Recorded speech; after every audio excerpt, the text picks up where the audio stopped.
Vamos à primeira videoaula do curso Formação Básica em EAD, promovido pela Unidade Acadêmica de Educação à Distância, UNEAD, da Universidade do Estado da Bahia. O objetivo dessa videoaula é lhe apresentar o conceito da educação à distância, com seus principais fundamentos teóricos, a fim de lhe dar embasamento, especialmente em atuar nos contextos que são relacionados com a modalidade à distância. Lembre-se que se trata de uma abordagem introdutória, num campo teórico em construção, razão pela qual não pretendemos nem tampouco desejamos esgotar o assunto. Vamos lá. Será que a educação à distância é uma modalidade de ensino nova? Bem, se pensarmos na EAD somente em termos das tecnologias digitais, poderíamos cometer um sério equívoco histórico. Muitas pessoas pensam que a educação à distância surgiu nas últimas décadas do século XX, com a difusão das tecnologias de computadores no campo da educação. Todavia, se nós refletirmos mais atentamente, perceberemos que o ensino à distância não é nada novo, pois encontramos seus vestígios desde a antiguidade. Por exemplo, nas cartas de orientações sobre a fé cristã do apóstolo Paulo, dirigidas aos cristãos recém-convertidos, que se constituem boa parte do chamado Novo Testamento da Bíblia cristã. Todavia, a primeira experiência que nós temos registros do ensino à distância encontramos na oferta de um curso de taquigrafia pelo professor Caleb Phillips no século XVIII, na cidade de Boston, nos Estados Unidos. Lembre-se, era o ano de 1728, e a tecnologia educativa utilizada na época foi, nada mais nada menos, do que o material impresso e distribuído pelos Correios. Assim, a primeira geração do então chamado ensino à distância se constituía basicamente em ensino por correspondência, cujos materiais didáticos eram autoinstrucionais, ou seja, textos autoexplicativos e enviados pelos Correios. O Instituto Universal Brasileiro, criado em 1941 na cidade de São Paulo, foi um dos pioneiros no Brasil em oferecer cursos técnicos profissionalizantes por correspondência. Você conhece alguém que participou em algum curso do Instituto Universal Brasileiro? Era uma educação à distância. A partir da década de 1920, o rádio passou a ser utilizado como suporte para EAD, especialmente ou inicialmente nos países europeus. A tecnologia radiofônica passou a ser utilizada com sucesso em diversos programas governamentais e em cursos ofertados por renomadas universidades. Mas, no meado do século XX, surgiu a televisão como importante veículo de comunicação de massa, que prontamente passou a ser utilizada como suporte tecnológico para a EAD. Surgiam então as universidades abertas em todo o mundo, como a Open University na Inglaterra, a UNED na Espanha e outras universidades, que por meio da educação à distância conseguiam racionalizar seus investimentos num processo de economia de escala, alcançando assim grande quantitativo de estudantes. As décadas finais do século XX presenciaram um processo intenso de globalização sem precedentes, que nos conduziu ao apogeu da microeletrônica, enquanto terceira revolução tecnológica, possibilitando assim o surgimento da internet e o constante aprimoramento das chamadas tecnologias digitais de informação e comunicação. Nesse contexto, como podemos definir a educação à distância? Bem, o Decreto-Lei de maio de 2017, número 9057, no seu artigo 1º, define a educação à distância como sendo uma modalidade educacional na qual a mediação didático-pedagógica nos processos de ensino e aprendizagem ocorre por meio das tecnologias de informação e comunicação, com pessoal qualificado, políticas de acesso, acompanhamento e avaliação compatíveis, e essas pessoas desenvolvendo atividades educativas entre profissionais da educação e estudantes que estão em lugares e tempos diversos. Bem, conforme observamos nesse conceito do decreto, as atividades educativas na educação à distância podem ser realizadas de forma síncrona ou assíncrona. As atividades síncronas são aquelas em que professores e estudantes, mesmo estando em lugares geográficos diferentes, estão interligados ao mesmo instante, como ocorre num bate-papo ou chat online. Já as atividades assíncronas são aquelas que não requerem interconexão simultânea, pois são realizadas em tempos diversos, como ocorre nos fóruns de discussões online, em que cada participante responde a uma questão-problema em um prazo estipulado. E repare, nesse mesmo momento nós estamos com uma atividade assíncrona, no momento em que você assiste essa videoaula. Mas talvez pergunte, é possível aprender em cursos na modalidade à distância? Quais são os fundamentos teóricos que sustentam a concepção pedagógica da educação à distância hoje em dia? Bem, os fundamentos teóricos que mais estão presentes nas concepções didáticas e pedagógicas dos projetos de cursos de EAD é o interacionismo, tanto na sua abordagem construtivista do suíço Jean Piaget, como na abordagem do socio-interacionismo do russo Levi Vygotsky. Para o construtivismo, a aprendizagem é um processo dinâmico, ou um processo cognitivo de adaptação do indivíduo ao assimilar novas informações e acomodá-las com aquelas que já sabe. Diante de um novo conteúdo, por exemplo, o estudante primeiro interpreta a informação nova a partir daquilo que ele já sabe, num processo de adaptação, para depois se modificar em função da nova informação, o que Piaget chama de acomodação, organizando assim na forma de um novo saber. Já na teoria socio-interacionista, o ser humano é o resultado de suas interações no contexto social e cultural. Vygotsky nos apresenta o conceito de zona de desenvolvimento proximal, definida como uma distância entre o espaço em que um estudante consegue compreender ou realizar sozinho e o nível que poderá alcançar com a mediação de uma pessoa mais experiente. E é justamente nesse espaço da zona de desenvolvimento proximal que ocorre a mediação ou a atuação do professor ao mediar os conhecimentos prévios do estudante com os novos saberes a serem construídos. A educação à distância parte de um princípio teórico de que a aprendizagem é algo que ocorre na primeira pessoa, ou seja, somente o indivíduo pode mobilizar suas capacidades cognitivas para aprender, mediante a troca de informações, cooperação e mediação do outro. Entretanto, mesmo sendo um processo que ocorre na primeira pessoa, a aprendizagem pode ocorrer entre indivíduos que estão geograficamente dispersos, porém, juntos no espaço virtual. O inatismo é outro fundamento teórico que embasa diversos cursos e projetos EAD.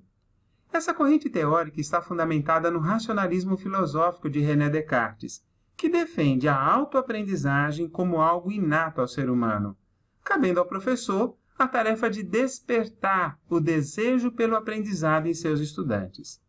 Dessa forma, o docente deve ser capaz de utilizar diversas ferramentas como suporte à mediação pedagógica, tais como videoaulas, vídeos diversos, gamificação, entre outros, além de textos didáticos elaborados de forma dialogada e articulados com amplo material para estudo complementar, permitindo assim ao estudante construir seu próprio roteiro de aprendizagem.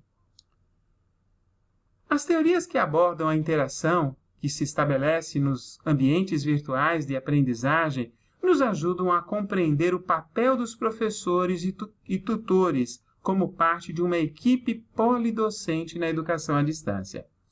Assim, a teoria da distância transacional de Michael Moore, bem como a teoria da comunidade de inquirição de Garrison, Anderson e Archer, trazem importantes insights para que nós possamos compreender a praxis educativa que se instaura na educação à distância. Lembrando que essas, juntamente com a teoria da interação de Hirumi, fornecem as bases epistêmicas para o processo interacional que ocorre na EAD. Vejamos detalhadamente cada uma dessas concepções epistêmicas. Na teoria da distância transacional de Michael Moore, nós somos ajudados a compreender que na educação à distância, o mais importante não é o distanciamento geográfico, mas sim a distância comunicacional e psicológica que pode ser diminuída pelo diálogo e pela interação. E é justamente a diminuição dessa desse distanciamento transacional que poderá reduzir o sentimento de isolamento pedagógico entre os estudantes. Esse diálogo pode ser maior ou menor dependendo do meio de comunicação utilizado nesse processo de ensino e aprendizagem da EAD. Por exemplo, em um curso que usa muitos vídeos unidirecionais, terá menos diálogo que aquele que utiliza chats e aulas ao vivo por meio das ferramentas de videoconferência. O diálogo terá influência da personalidade e da experiência do docente, bem como da tipologia ou do tipo de aprendizagem dos estudantes. Assim, quanto maior o diálogo, menor a distância transacional.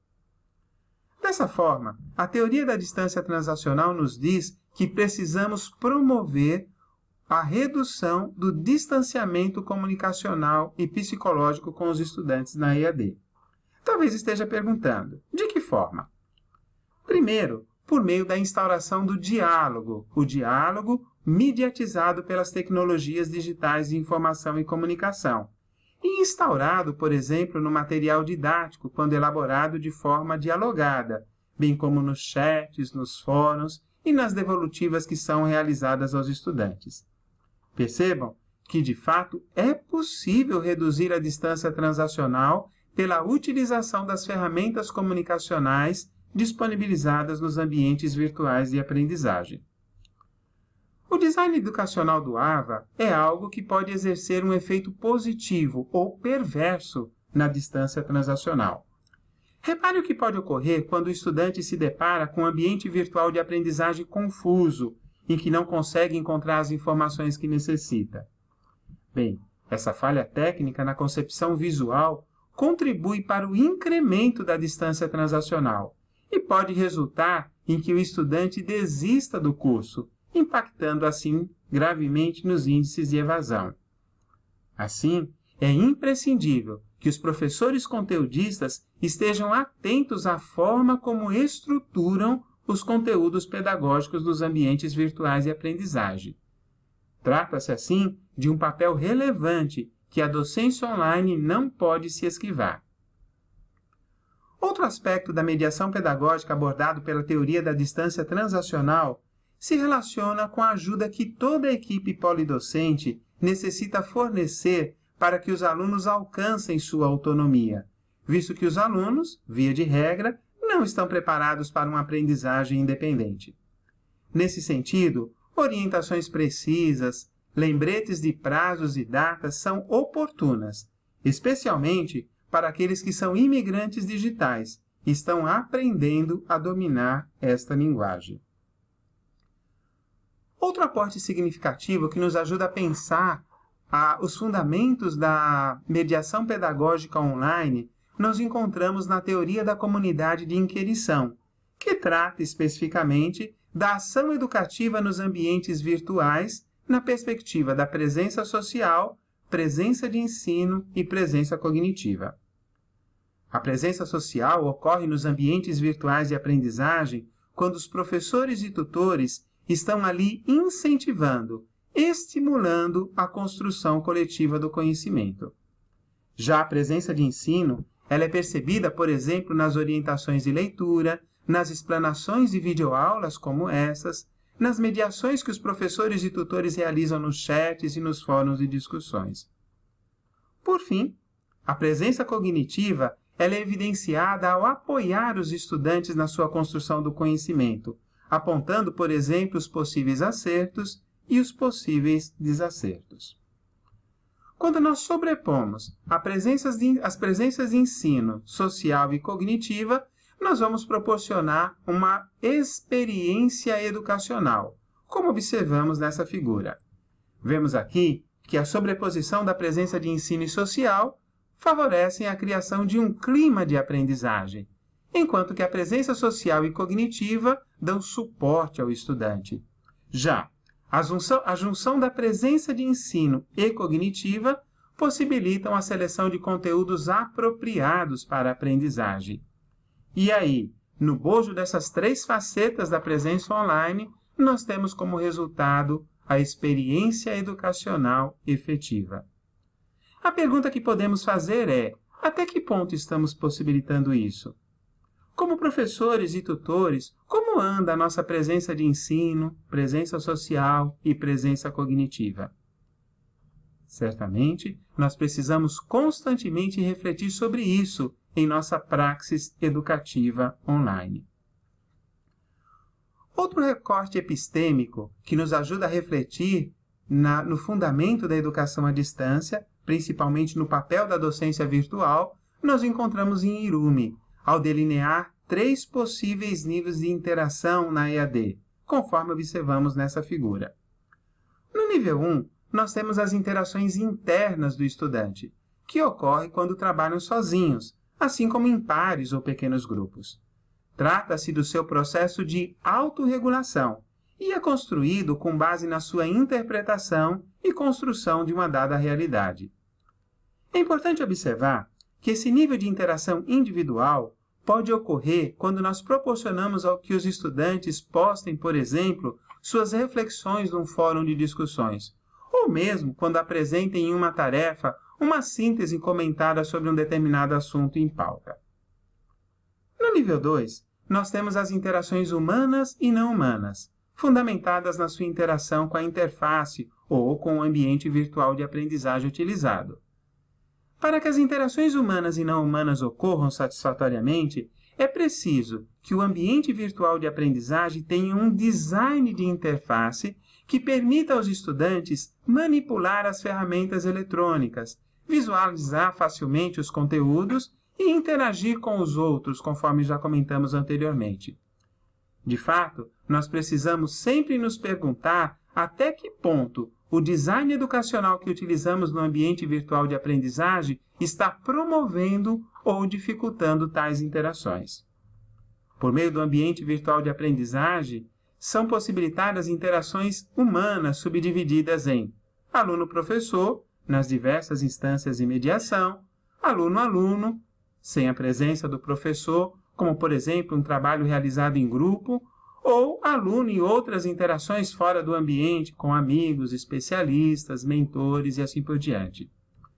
Já as interações não humanas, explicitadas por Irumi, não pressupõem a interação com o outro, como, por exemplo, a interação aluno-conteúdo, aluno-ferramenta das tecnologias digitais de informação e comunicação e aluno-ambiente, ou o ambiente em que ele se relaciona.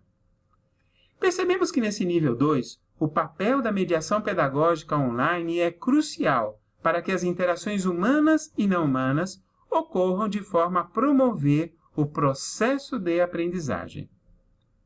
Finalmente, nós temos o terceiro nível de interação no modelo de Irumi, que se relaciona com a interação aluno-instrução ou aluno-ensino, ou seja, as estratégias educacionais que nós utilizamos para projetar e sequenciar as interações no ambiente virtual, bem como selecionar as ferramentas e as mídias que facilitem cada interação associada com o objetivo de ensino.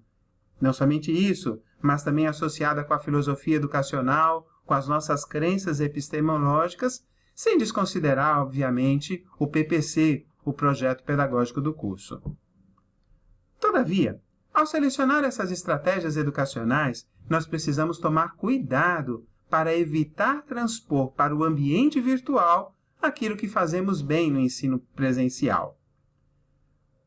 Para melhor aprofundamento, recomendo uma leitura aprofundada aí do artigo de Irumi intitulado Aplicando Estratégias Fundamentadas para Projetar e Sequenciar Interações em e-learning, disponíveis no AVA do curso, onde Irumi aprofunda as discussões desses níveis de interação e propõe passos práticos para que nós possamos implementar nossos cursos, componentes e disciplinas EAD. Certamente, esse artigo é uma leitura imprescindível para professores e tutores que atuam na educação à distância. Resumindo, nessa videoaula, nós avaliamos importantes teorias que dão suporte epistêmico à educação à distância. Vimos o papel da mediação pedagógica de professores e tutores na redução da distância transacional. Analisamos sua atuação no tocante à presença social, presença de ensino e presença cognitiva. E concluímos com a análise da interação que se instaura em diferentes níveis nos ambientes virtuais de aprendizagem. Aqui estão as referências dessa videoaula e eu recomendo que leiam o texto base que preparei especialmente para essa aula, bem como consultem os artigos de Michael Moore, Garrison, Anderson e Archer, bem como o artigo de Hirumi, todos disponíveis no ambiente virtual de aprendizagem. Desejo bons estudos e até o nosso próximo encontro. Um forte abraço!